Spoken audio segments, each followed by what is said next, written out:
Bapak Ibu sedulurku kabeh, suatu ketika saya pernah keliling ke Kabupaten Banjarnegara.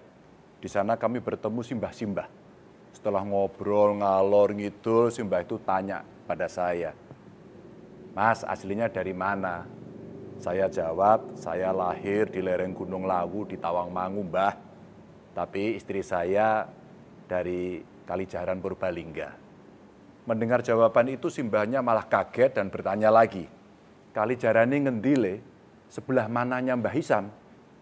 Lah, istri saya itu cucunya Mbah Hisam, Mbah. Wah, lah kok saya malah langsung dipeluk dan diciumi sama mbah-mbah itu. Ternyata si mbah itu santrinya Mbah Hisam yang ada di Kalijaran. Saya jadi ingat Bapak Ibu, Gus Yasin itu pernah bilang, berapapun usia kita, kita tetaplah seorang santri. Adabnya santri itu akan selalu memberi hormat kepada kiai meski kiainya sudah tidak ada. Setelah nyumi saya, si mbah itu cerita banyak tentang almarhum Mbah Hisam. Termasuk bercerita bagaimana pondok pesantren Kalijaran itu dulu katanya dijadikan markas perjuangan di masa penjajahan. Bapak Ibu sedulurku kabeh, banyak sekali kiai yang terjun ke medan pertempuran di zaman penjajahan. Di Parakan Temanggung ada Kiai Subki yang terkenal sebagai Kiai Bambu Runcing. Di situ Bondo ada Kiai As'ad Syamsul Arifin yang menggerakkan santrinya, para bekas preman untuk ikut terjun di medan perang. Ada juga Kiai Abbas Buntet yang dikenal sebagai macan dari Cirebon. Perjuangan kiai dengan santri bahkan terus berlanjut meski kemerdekaan sudah diproklamasikan.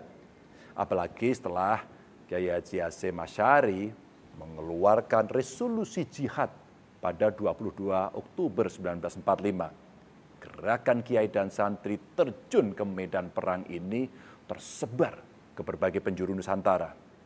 Jadi Bapak Ibu sedulurku kabeh, tanpa mengurangi rasa hormat saya kepada kelompok atau komunitas lain, memang sudah semestinya negara memberikan penghargaan setinggi-tingginya kepada para santri, kepada para ulama, dengan menganugerahkan satu hari khusus untuk diperingati sebagai Hari Santri. Mereka bukan angkatan perang, tapi berani terjun ke medan perang. Kita tidak tahu berapa puluh ribu santri yang gugur untuk merebut dan mempertahankan kemerdekaan. Tapi Bapak Ibu sedulurku kabeh, saya berharap pemberian penghargaan itu tidak membuat terlena para santri di seluruh negeri. Saya menganggap resolusi jihad yang dikumandangkan Kiai Hasyim Asy'ari masih berlaku hingga kini. Jihad mempertahankan NKRI yang diserukan kepada para santri akan tetap berlaku sampai kapanpun. Mungkin ada benarnya yang disampaikan Bung Karno bahwa peperangan yang kita hadapi akan lebih berat karena harus berhadapan dengan bangsa sendiri.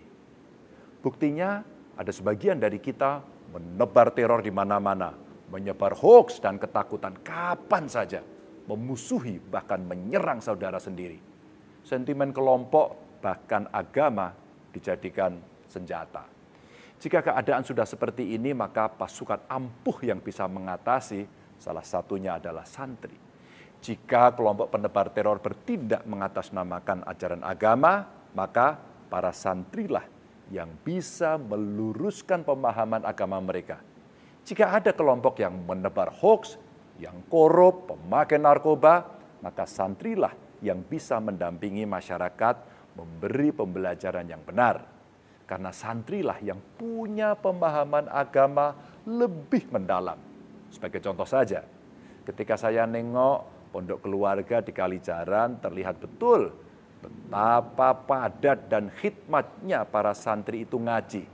Bismillahi, kelawan nyebut asmane Allah. Ar-Rahmani, kang paring welas asih ing donya lan akhirat. Ar-Rahimi, tur kang paring welas asih ing akhirat bloko. Lah ya begitu detailnya para santri ketika ngaji. Bukan hanya pemahaman ilmu secara global yang dipelajari, tapi sampai pada level pemahaman setiap kalimat bahkan sampai pada struktur kata. Subhanallah. Bapak Ibu sedulurku kabeh. Makanya saya yakin selama masih ada para santri yang membentengi, para pengacau tidak akan mampu memporak-porandakan negeri ini. Tapi masih banyak juga PR yang mesti kita lakukan agar para santri semakin kuat. Tradisi keilmuan yang diajarkan di pondok pesantren mesti terus diugemi para santri untuk melanjutkan pendidikan ke jenjang yang lebih tinggi. Karena pondok pesantren tidak melulu harus melahirkan pendakwah atau kiai. Lawang contohnya sudah banyak.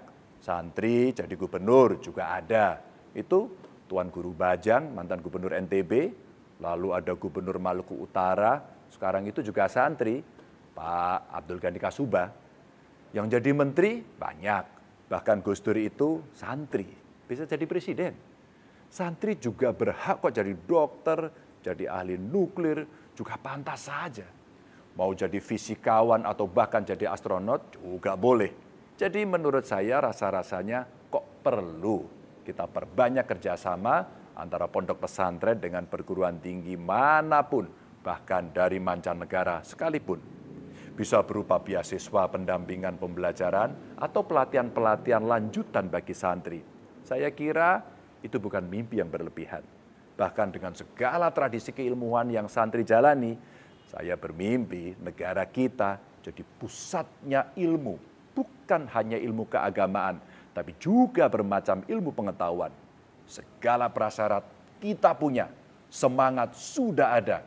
Sekarang zaman sedang menimbang seberapa keberanian kita untuk merealisasikan. Dan saya yakin para santri mampu jadi penebar keberanian menuju mimpi itu. Selamat Hari Santri, tetap semangat dan terus jaga kewarasan.